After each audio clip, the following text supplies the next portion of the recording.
Size,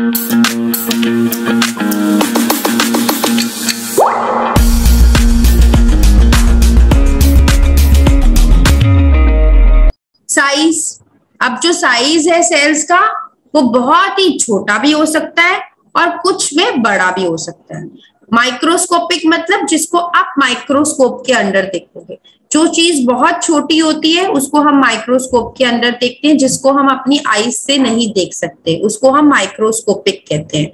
तो most of the sales जो हैं वो माइक्रोस्कोपिक होते हैं, कुछ जो है वो मैक्रोस्कोपिक होते हैं। मैक्रोस्कोपिक मतलब आपको माइक्रोस्कोप नहीं चाहिए उनको देखने के लिए, आप उनको ऐसे भी देख सकते हो क्योंकि वो बहुत बड़े हैं। ठीक है, और हम कौन सी यूनिट में मेजर करते हैं सेल्स की साइज को? माइक्रोमीटर्स। ये भी पेपर में क्वेश्चन आता है। माइक्रो का सिंबल है ये, और माइक्रो ऐसे भी लिखा हो सकता है, micrometres. So the unit used to measure size of a cell is micrometer. This is a very important question that is very frequently asked in the exams. अब 1 micrometer is equal to how many millimeters? 1 micrometer is equal to 1 upon 1000 millimeters. 1 micrometer is equal to 1 upon 1000 millimeters. या आप इसको ऐसे भी कह सकते हो 10 raised to power -3 millimeters। और ये आपको याद रखना है 1 micrometer is equal to 10 raised to power -3 millimeters। सबसे छोटा cell, please make a note, ये भी क्वेश्चन आता है। Name the smallest cell, it is mycoplasma. उसका साइज होता है 0.1 micrometres. Yes, please make a note. This is the smallest cell, mycoplasma. देखो ये माइकोप्लाज्मा है, माइक्रोस्कोप के अंदर ऐसा दिखाई देता है। लार्जेस्ट सेल मतलब सबसे बड़ा सेल, वो है ऑस्ट्रिच का एग, जो कि 18 सेंटीमीटर्स का होता है।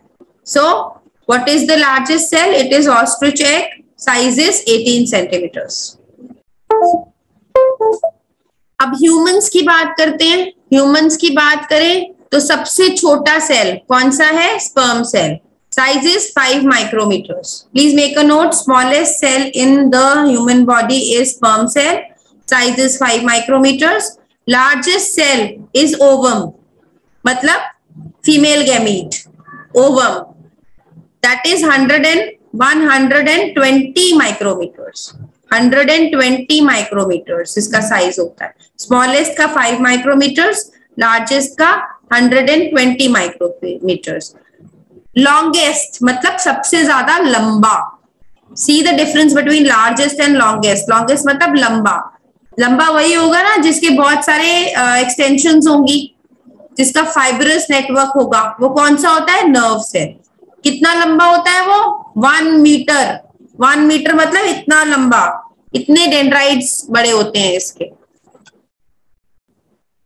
ये सारे इंपॉर्टेंट क्वेश्चंस बता रही हूं मैं आपको, पेपर में जो पूछे जाते हैं।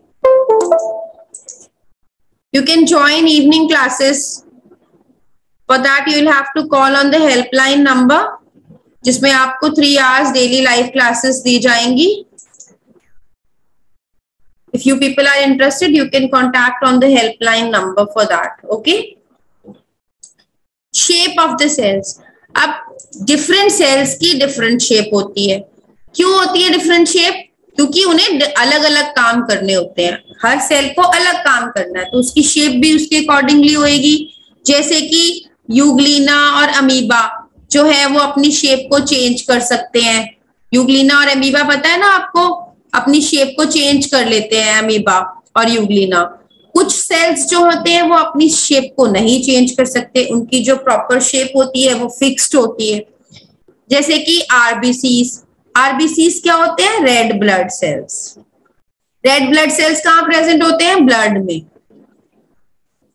ठीक है, अब ये बायकनकेव होते हैं। बायकनकेव का मतलब ऐसे, ये देखो यहाँ पर भी डिप्रेशन है इसके और दूसरी तरफ भी डिप्रेशन होगा, तो ये बायकनकेव होते हैं। क्यों होते हैं बायकनकेव? क्योंकि इनको हमारी आर्टरीज, वेन्स और कैपिलरीज के बीच में से निकलना होता है, तो इसीलिए इनकी शेप बायकनकेव होती है। नर्व सेल्स, नर्व सेल्स क्या होते हैं? नर्व सेल्स जो होते हैं वो बेसिक यूनिट है नर्वस सिस्टम की। नर्वस सिस्टम मतलब जो हमारी बॉडी में कंट्रोल एंड कोऑर्डिनेशन कर रहा है, तो उसके लिए उसको क्या चाहिए? ब्रांचेस चाहिए। तो वो ब्रांच्ड होते हैं ताकि वो इंपल्सेस को इधर से उधर ट्रांसफर कर सके। उनका नेटवर्क होना चाहिए ना, तभी तो वो इंपल्सेस को ट्रांसमिट कर पाएंगे। तो नेटवर्क के लिए क्या चाहिए? उन्हें ब्रांचिंग चाहिए। हर एक बॉडी पार्ट पे, हर एक सेल के पास पहुंचना है नर्व्स को, तो उनको ब्रांच्ड स्ट्रक्चर चाहिए। ह्यूमन WBCs, अब जो ह्यूमन के WBCs होते हैं वो अपनी शेप चेंज कर सकते हैं। क्यों कर सकते हैं शेप चेंज? क्योंकि उन्हें फॉरेन पार्टिकल्स, फॉरेन सेल्स को खाना होता है, खत्म करना होता है, उनसे लड़ाई करनी होती है। तो WBCs मतलब व्हाइट ब्लड सेल्स, जो कि हमारी इन्फेक्शन से लड़ते हैं।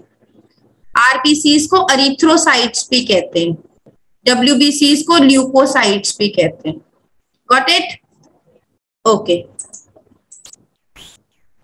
देन अब हमारे पास ना दो तरह के माइक्रोस्कोप होते हैं। एक होता है कंपाउंड माइक्रोस्कोप और एक होता है इलेक्ट्रॉन माइक्रोस्कोप। कंपाउंड माइक्रोस्कोप जो है उसकी मैग्निफिकेशन होती है 2000 टाइम्स। मतलब अगर एक ऑब्जेक्ट 1 साइज का है तो आप उसको 2000 टाइम्स बड़ा करके देख सकते हो इन अ कंपाउंड माइक्रोस्कोप। और इलेक्ट्रॉन माइक्रोस्कोप की होती है 5 लाख मैग्निफिकेशन। मतलब अगर एक ऑब्जेक्ट 1 साइज का है तो आप उसको 5 लाख टाइम्स उसको बड़ा करके देख सकते हो। ठीक है।